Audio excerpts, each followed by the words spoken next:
Una de las tradiciones negras de la cultura mexicana es el olvido, el ninguneo, el nunca estuvo. Por maldad a veces de algunos grupos y otras por descuido. Es el caso de Enrique Echeverría, un pintor más importante que famoso y que formó parte del grupo de la generación de la ruptura, cuya presencia se ha reducido en muchas ocasiones casi a una mera referencia. Recientemente, un libro, que es este, y el anuncio de una exposición buscan recuperarlo. Por eso nos acompañan en esta ocasión Silvia Navarrete y Esther Echeverría. Gracias por estar aquí. Al contrario. Gracias, Javier. Gracias. Ahora sí que, ¿qué pasó con Enrique Echeverría, un muy buen pintor que finalmente se ha quedado en muy pocas referencias? Bueno, tuvo la mala idea de morirse muy joven, a los 49 años.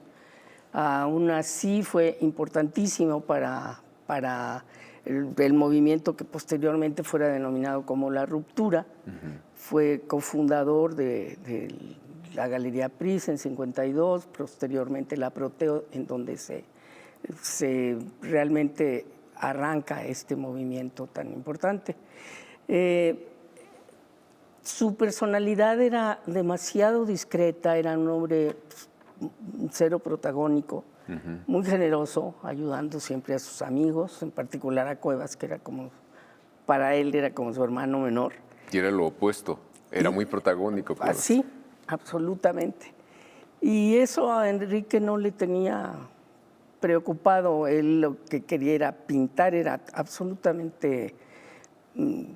su prioridad era la pintura, no había, desde que lo conocí, ni un solo día dejó de pintar, aún enfermo. Pintaba o dibujaba si es que estaba en cama. Siempre enterado, un hombre muy culto, siempre enterado de lo que estaba sucediendo fuera, no solo aquí, sino en Europa, en Estados Unidos. Fue el primer pintor que obtuvo la beca Guggenheim. Tuvo varias becas. En 1957. Y nos fuimos a Nueva York un año, nos casamos y nos fuimos realmente a un momento importantísimo para él en su pintura, porque era el boom de la pintura norteamericana, de Pollock, de Rothko, de toda esta maravillosa etapa de estos pintores. Obviamente, pues se enriqueció muchísimo su visión de la pintura y desde antes, volviendo a los principios y a la Galería Pris, ellos tenían los que se autodenominaron independientes. Los independientes, claro. Que eran, en su principio, fueron Vladi, Echeverría, Gironella, Héctor Javier y José Bartolí. Enrique invitó a Cuevas a exponer a la Pris, fue su primera exposición allí. ¿Por qué hicieron esto? Ellos pagaban la renta de una casa vieja en la calle de Londres 165 para poder exponer su obra, porque con la lapidaria frase de "no hay más ruta que la nuestra" de Siqueiros, no había donde aceptaran su pintura para exponerla, mucho menos en una sede gubernamental. Entonces, la Pris, aunque fue de corta vida, un año y unos meses, porque no sabían vender arte, tronaron. Ellos Enrique. pintaban, claro. Sí, Enrique tuvo la beca del Instituto de Cultura Hispánica en el 52, a mediados, y se tuvo que ir, que era el más estructurado mentalmente como para haber sacado a flote la economía, y además pues trabajaba, tenía un sueldo en la compañía de luz, era el que más aportaba, en fin. El caso es que esta galería de todas maneras fue punta de lanza porque se dieron a conocer. Todos los intelectuales iban apoyando, obviamente, a estos chicos, tronaron, y ya en 2 años, en 54, se fundó la Galería Proteo. Y bajo la dirección de Gironella. Fue otro desastre hasta que la toma María Josefa Montes de Oca Quijada, una mujer que venía con maestría de arte, de historia del arte en Nueva York, y abrevió su nombre a J.O.Q., entonces era conocida como la JOC, que fue una galerista profesional que sacó a los pintores a toda la Unión Americana a exponer en museos, galerías importantes, a Europa, a Bélgica y a Francia nada más, y en Sudamérica también, Brasil y Panamá y Venezuela. En fin, de ahí arranca este movimiento y Enrique siempre estuvo apoyando estos son los conocidos, pero hubo muchos otros pintores alrededor que no fueron reconocidos. Y algunos se desprendieron como Vladi, ¿no? Tampoco. Que ya tampoco Sí, pues, siguió mucho en la ruptura. Y dijo una frase así que me llamó mucho la atención, sí, que dijo algo así como la mejor ruptura fueron los muralistas anteriores, Diego Rivera. Es que es la verdad. Para Enrique él decía que era una apertura, que no habían roto nada. No, estaban abriendo brecha para los que... Para los que jóvenes, venían, ¿no? Bueno, y él respetaba mucho también a ciertos protagonistas de la escuela mexicana, ¿no? Del muralismo. A Diego Rivera. Bueno, a Diego sí lo respetaba mucho por ser un gran dibujante. Sí. Siqueiros no le gustaba nada, decía que era muy amanerado. Sí. A Orozco le parecía así el summum de la capacidad expresiva y incluso a Tamayo, ¿no? Lo respetaba mucho por ser uno de los primeros artistas mexicanos que rompió con esa especie de endogamia, ¿no? Del arte y que se giró hacia otras tendencias internacionales, ¿no? Pero esa zona también, ellos tenían contacto, por ejemplo, con Pollock. Siqueiros en Estados Unidos había estado también. Por supuesto, fue alumno. Pollock tenía mucha influencia de Siqueiros. Pero Enrique Echeverría, yo siento que fue de los artistas de esa generación que más viajó, ¿no? Sí. Porque, bueno, obtuvo muchas becas, becas importantes, ¿no? Como la Guggenheim. Y yo estaba calculando que casi cada 2 años salía de viaje, no de viaje de 2 semanas, ¿no? De una residencia bastante larga. Y bueno, entre los años 50 y vísperas casi de su muerte, estuvo viajando sobre todo en Europa y en Estados Unidos, sobre todo en Europa, porque quizás como su padre era de origen español y había muerto cuando él tenía 4 años de edad. Sí. Creo que ese lazo, ¿no? que había sido cortado, creo que como que lo quiso recuperar, había una especie como de vínculo de entrañas, ¿no? Con España, que él no solo recuperó a través de viajes y todo, que hay muchos relatos muy divertidos, ¿no? Sí. Por ejemplo, va a España, va a hacer la ruta del Quijote y no sé, está en la celda, ¿no? Donde Cervantes escribió que el Quijote preso, que sé qué. Y dice, después de 3 días caí fulminado, caí enfermo, ¿no? En la cama, porque era tanta emoción. Tanta emoción, sí.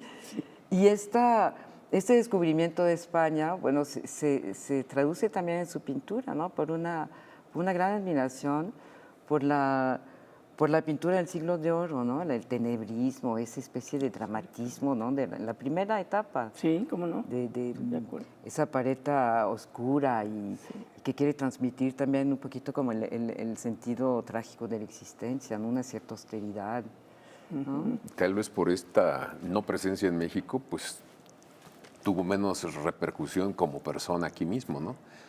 Tenemos que ir a un corte y regresamos con ustedes.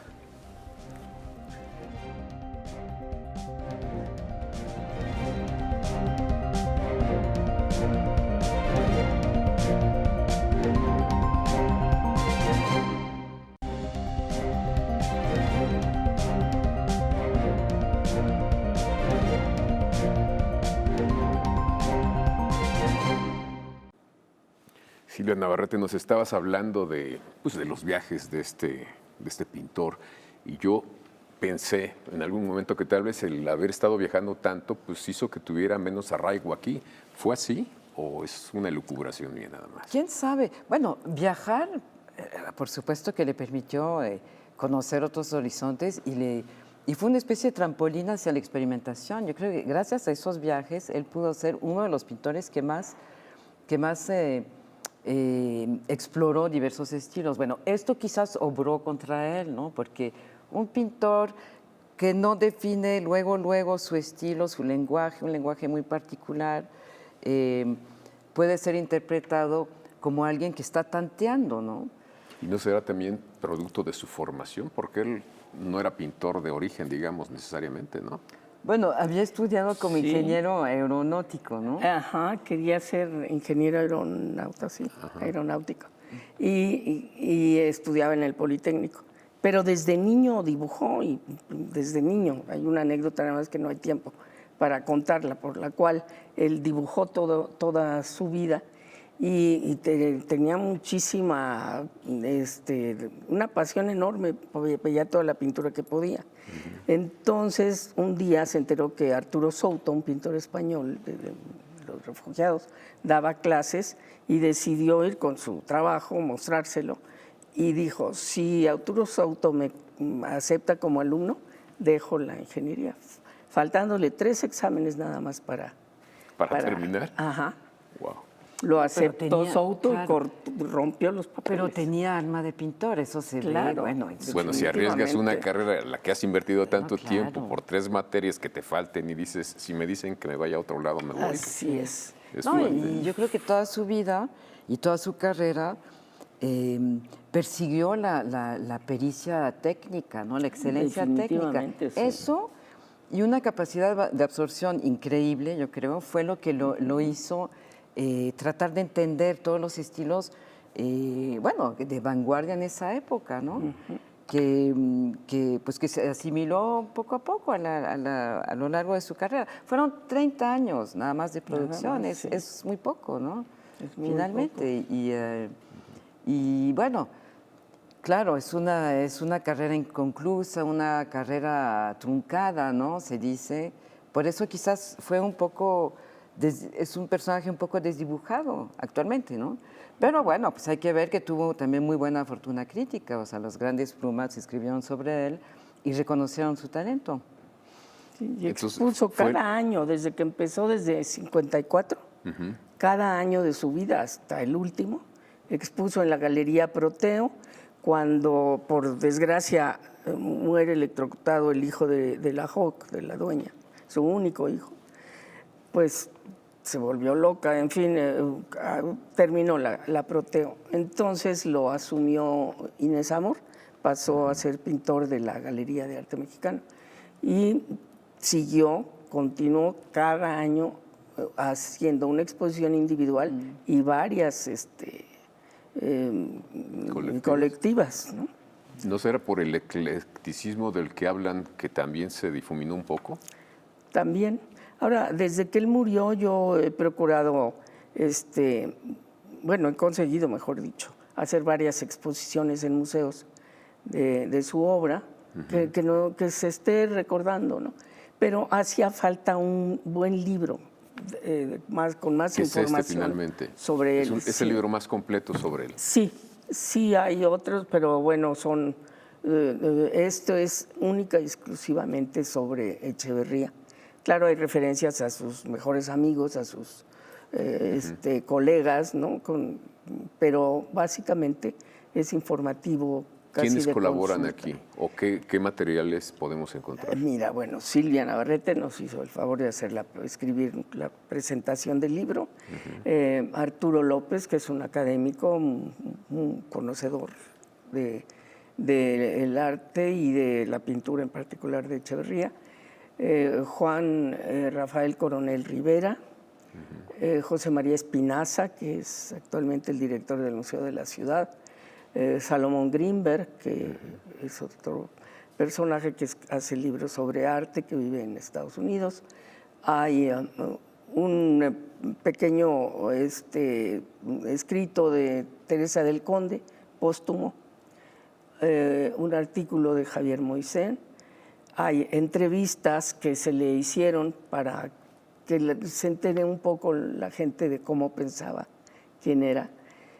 Y también un artículo de Raquel Tibol sobre su obra, otro de Paul Bestheim, otro de Fernando Gamboa, y me falta uno, Bambi la entrevista. ¿Manrique, que era su amigo? Con Manrique no, curiosamente, Manrique no escribió yo le pedí antes de que se muriera, porque la idea de hacer el libro la tengo desde hace mucho. Entonces, en alguna ocasión le dije, oye, quiero hacer un libro, ¿escribirías? Me dijo, sí, claro que sí.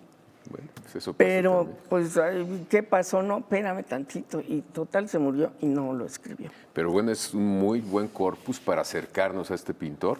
Claro. Porque tenemos ahora sí que críticos académicos, críticos de muchos años. Así es. Algo sabes de pintura, ¿verdad? Algo, un poquito. Teresa del Conde también. Pero bueno, vamos a un corte y regresamos a la última parte de esta conversación.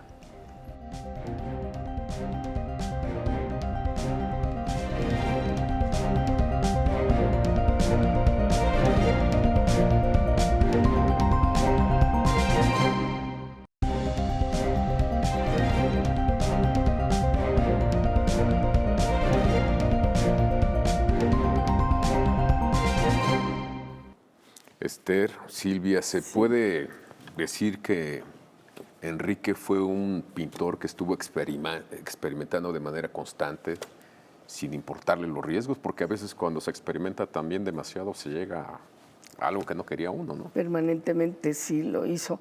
Yo varias veces lo conminé a que dejara la compañía de luz porque perdía las mejores horas de la mañana para pintar y nunca quiso. Me dijo, lo que gano me permite cumplir con mi familia y pintar lo que se me dé la gana. No esperar a vender lo que le gusta al público, a los coleccionistas. Fue de una honestidad absoluta, de una pasión por la pintura absoluta. Entonces trabajaba en las tardes, en las noches. Sí llegaba de la compañía de luz a las 3:30, 4. Tomábamos un café, le hacía yo sus pastelitos que quería y después hasta las 11 en el estudio pintando, ¿no? Un día me dijo que quería experimentar hacer una exposición de cuadros con colores oscuros, que no hubiera nada brillante. Fue una exposición para mí maravillosa. De esa exposición me dijo Tamayo, Enrique Echeverría es un pintor para pintores, porque solamente los pintores sabemos lo difícil que es pintar como él. Wow. Porque pues, muchas veladuras grises, morados, negros, etcétera. A mí me encantó esa exposición. Inesita, Inés Amor, dijo que estaba muy deprimido, cosa que no se le daban las depresiones. Era un hombre absolutamente de buenas, con mucho sentido del humor además. Y tuvo mucho éxito a partir de esa exposición. Bueno, no hubo un solo crítico que hablara en contra de su exposición, de ahí ya lo consideraron un maestro a partir de entonces. Después, en una etapa corta, inventó las acetografías, que hacía una plancha que hizo con calor, ponía el acetato, la hoja de mica, en aquella época se le llamaba así, hizo como una estructura con mis medias, le ponía a las medias las pinturas de fábrica, ¿cómo se llaman? Pinturas industriales, ¿no? Y entonces, ya que estaba caliente la placa, entonces, como duya, colaba los colores y con una escobeta lo manipulaba y demás, pero no se protegió. Entonces fue a dar al hospital intoxicado de estar algunos días. Hizo toda una exposición completa de estas acetografías que son formidables. Bueno, a mí me encantan. Y bueno, siempre estuvo con esta obsesión de todas las disciplinas en las que incursionó. En todas el rigor del oficio era respetadísimo. Un hombre que sabía dibujar académicamente, como decía, hay que aprender a dibujar para después desdibujar, claro, y hacer con libertad lo que se te dé la gana. ¿Cómo se rompe con algo si no se construyó primero? Exactamente. ¿Y hay alguna exposición próxima, Silvia, que nos vuelva a acercar a este pintor? Bueno, nos dio en la presentación del libro en el Museo de Arte Moderno, Esther nos dio la buena noticia que precisamente en el Museo de Arte Moderno este año, ¿no? Este año, el año próximo, se organiza una retrospectiva de Enrique Echeverría, lo cual me parece una excelente noticia porque, bueno, es un artista que pues, se me ha olvidado para nosotros, ¿no? Pero yo creo que para nosotros, ¿no? Para un público que ya es maduro, que ya es mayor. Sí. Pero yo estoy pensando en los jóvenes, en los chavos, y qué genial tener esa oportunidad de conocer un artista tan introspectivo y que llevó, no es tan radical, o sea, es experimental, pero no es tan radical como, por ejemplo, como los pintores abstractos de su generación, ¿no? Como Vicente Rojo, como Manuel Felgueres, Lila Carrillo, Fernando García Ponce, porque él nunca fue completamente abstracto, sino que de la abstracción tomó un método de síntesis, ¿no? Entonces siempre en sus cuadros, eso es lo muy interesante, además de que es un genial colorista, como siempre está en el filo, ¿no? De estos dos lenguajes, y eso yo creo que es lo muy interesante para las generaciones actuales, ¿no? Redescubrir un artista que rompió límites, ¿no? Y yo creo que muchos artistas se pueden identificar con él ahora y muchos jóvenes, ¿no? Porque también al final de su vida es una pintura muy orgánica, muy festiva, ¿no? Ya la paleta gris y la austeridad y el sentido trágico de la existencia queda atrás. Y precisamente antes de morir es un estallido así de colores jugosos y es una fiesta de formas. Y yo creo que esto nos puede hablar mucho a nosotros, al público contemporáneo y los jóvenes. No, pues por lo que están diciendo, sin duda alguna, ¿no? Porque si una cosa caracteriza a los jóvenes es estar rompiendo o haciéndose a la orilla del límite para ver y traspasarlo y encontrar otras cosas. Claro.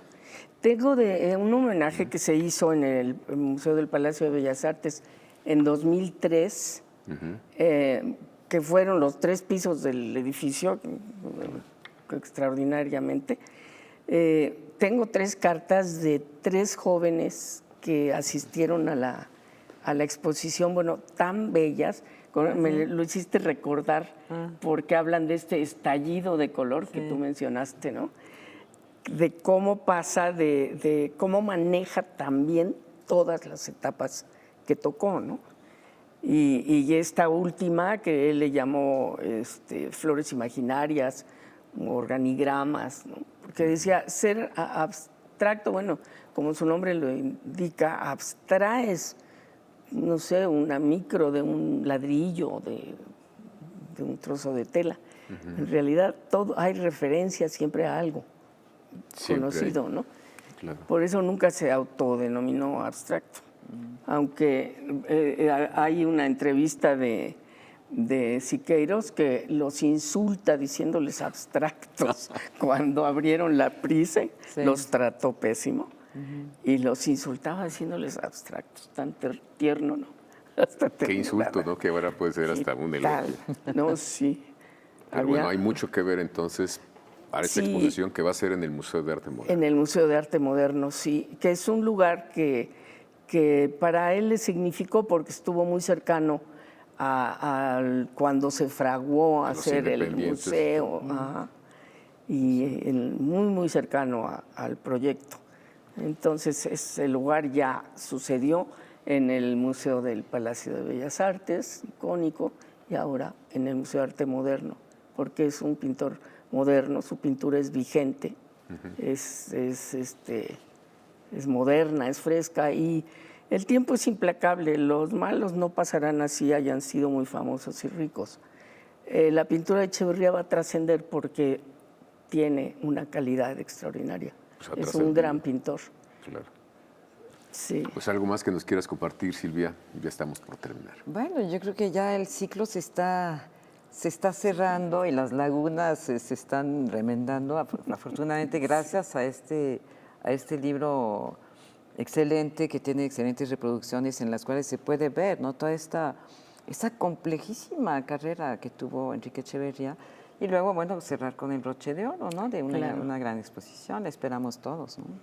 Y bueno, quiero mencionar y agradecer a Teresa Peiret su extraordinario diseño, a mi adorada Davi Kaiser, que todo lo sabe y todo lo resuelve, que estuvieron, fue un triángulo entre las tres muy armonioso y bueno, son de una nobleza conmigo, me tuvieron fe, fue un acto de fe.